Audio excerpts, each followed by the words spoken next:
Birçok sanatçıda, narsisizm veya basitçe, bildiğinizi yazın, atasözü sonucu olabilecek, öze dönük bir eğilim vardır. Durum ne olursa olsun, yazarlar hakkında yazmış ve yönetmenler hakkında filmler yönetmiştir, ilgili medyumlar var olduğundan beri. Sonuçta, yapılmış en iyi sessiz filmlerden biri Man with a Movie Camera'dır. Seth Rogen ve Evan Goldberg Pineapple Express, Superbad daha önce This Is the End ile meta kurgu yazmışlardı, ancak yeni TV dizileri The Studio pastayı alır, sonra da Hollywood'un yüzünü içine sokar. The Studio, Matt Remic'in aslında endişeli Rogen Continental Film'de stüdyo yöneticisi olarak terfi etmesinden sonrasını konu alıyor. Continental Films'in aslında Nazi işgali altındaki Fransa'daki tek film stüdyosu olduğunu Rogen veya Goldberg'in bilip bilmemesi önemli değil, anlam aynı kalıyor. Trenler zamanında çalışmalı ve herkes kirli işi yapmalı.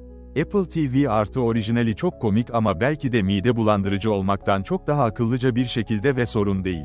Bu, Superbad'den çok The Player'a benziyor ve bu öncülü kabul ederseniz, dizi son derece iyi işliyor. Ayrıca, yönetmenliğini ve anlatıyı nasıl taklit ettiğini göstererek hak ettiği bok yiyen bir sırıtışla yönetilmiş. Bu nedenle, muhtemelen yıllardır gördüğüm en iyi yönetilmiş TV dizisi.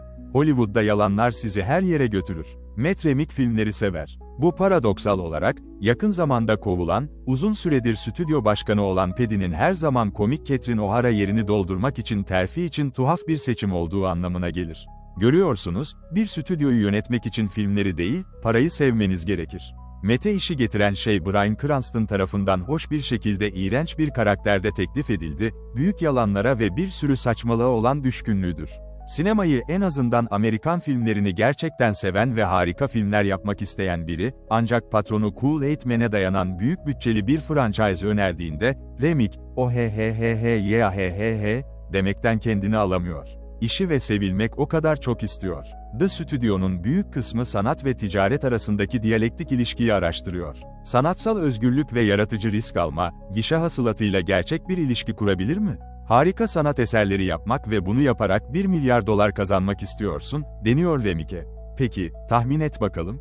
Bu asla olmaz ve bunu yaparken her şeyi mahvedeceksin. Remick, Barbie örneğini kullanmaya çalışıyor. Yarı yaratıcı Greta Gerwig bir oyuncağı milyar dolarlık bir filme dönüştürdü ve ayrıca ödüller kazandı. Patronu, çok daha küfürlü bir şekilde de olsa aynı fikirde, Warner Bros., amsız bir bebeğin plastik memelerinden 1 milyar fucking dolar kazanabiliyorsa, biz de Kool-Aid'in miras kalan markasından 2 milyar dolar kazanabilmeliyiz. Haftanın filmi.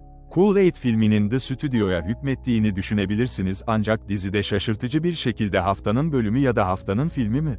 Niteliği var, bir süreliğine her bölüm Remick'in Continental Studios'ta bir sorunu ya mahvetmesi ya da düzeltmesiyle ilgili. Bu, Ron Howard'ın filmlerinden birinin sanatsal 45 dakikalık son sözünde ısrar etmesi olabilir veya Sarah Polley'nin Sihirli Saat bitmeden önce bir bölümünü tamamlamaya yönelik çaresiz çabası olabilir. Doğru, The Studio'da çok sayıda endüstri camyosu var. Sadece ilk birkaç bölümde, yukarıda bahsedilen Howard ve Polley'e Steve Buscemi, Charlize Theron, Martin Scorsese, Nicholas Stoller, Greta Lee, Anthony Mackie, Paul Dano, Dave Franco ve daha birçok kişinin katıldığını göreceksiniz. Ah, bakın o kimmiş, gibi basit örneklerden daha büyük bir amaca hizmet ediyorlar. Hemen hemen hepsinin anlatısal işlevleri var ve kendilerinin çarpık versiyonlarını tasvir ederken komikler. Rogen ve ekibinin tüm bu konuk yıldızlarla harika vakit geçirdiğini hayal edebilirsiniz. Başrol oyuncuları da harika. Catherine Hahn, Continental'in pazarlama yöneticisi olarak biraz tek boyutlu ama yine de çok komik. Dişleri garip bir şekilde beyazlatılmış ve konuşmasına mümkün olduğunca çok çağdaş jargon katmaya çalışıyor, tokatlar, lit ve benzeri.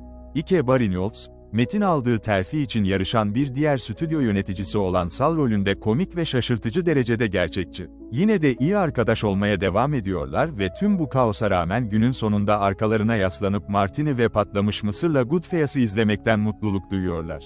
Gerçek bir resmi yönetmek. Goodfellas, The Studio'nun ne kadar meta olduğunun iyi bir hatırlatıcısı. Bazı izleyiciler için tüm bu göz kırpmalar ve dirsek dürtmeler can sıkıcı olabilir, ancak sinema severlerin hepsinden keyif alacağını düşünüyorum, özellikle de çok iyi yürütüldüğü için. Dizi genel olarak takip çekimlerinden oluşuyor ve ilk bölümü oluşturan birkaç mükemmel çekim var. İlk çekim 6 dakika uzunluğunda, ardından 4 dakikalık bir çekim geliyor. Bu hem Robert Altman'ın Hollywood Hitch with the Player'ın kötü şöhretli açılışına hem de bölümde görünen gerçekten mide bulandırıcı bir hikaye örgüsüyle Martin Scorsese'ye bir selam niteliğinde. Matt Wessel, Goodfella'yı izlerken her şey anlam kazanıyor. Sonraki bölüm Sarah Polley'nin giderek daha da yıpranan başarılı bir filme alma girişimiyle ilgili ve bu yüzden, tabii ki, 25 dakikalık bölümün tamamı başlı başına bir film. Evet, gösterişli ve hileli ama hikaye için mantıklı ve harika bir şekilde uygulanmış kitap destekleriyle. Bu yüzden gerçekten de kibirli bir küçümsemeyi hak etmiyor. Stüdyo, inanılmaz derecede zeki olmaya çalışan ve zeki olan nadir projelerden biri. Stüdyo ayrıca kültürel ruh halinde belirli bir anı yakalıyor gibi hissettiriyor. 1970'lerin yeni Hollywood'unu gösteren yapım tasarımına rağmen, bir tür zamansız durağanlık içinde. Bir noktada, Roger'ın karakteri yakınıyor, filmleri seviyorum ama şimdi işimin onları mahvetmek olduğu korkusunu yaşıyorum. Başka bir noktada, patronu, biz film yapmıyoruz, film yapıyoruz. İnsanların görmek için para ödemek isteyeceği filmler, diyor. Stüdyo boyunca dağılmış bu gibi anlar, gösterinin sanat ve ticaret arasındaki gerilimini sürdürüyor, bu gerilim yayın çağında daha da kötüleşti. Kötü zevkin kârcıları tarafından alkışlanan aşırı miktarda pisliğin olduğu bir zamanda yaşıyoruz. Aslında, harika sinemayı gerçekten seven bir stüdyo yöneticisinden daha fazla çatışma içinde olan, varoluşsal olarak umutsuz bir yalnız hayal etmek zor. Günün sonunda, Matt'in hikayesini ilginç kılan şey bu. Gösteri ve filmin kendisi uğruna, bir zafer bulmasını umalım. The Studio, 26 Mart'ta Apple TV+'da 2 bölümle yayınlanmaya başlayacak ve bölümler 21 Mayıs 2025'e kadar her çarşamba yayınlanacak. Emre Kutlu The Studio'ya 10 üzerinden 8 veriyor.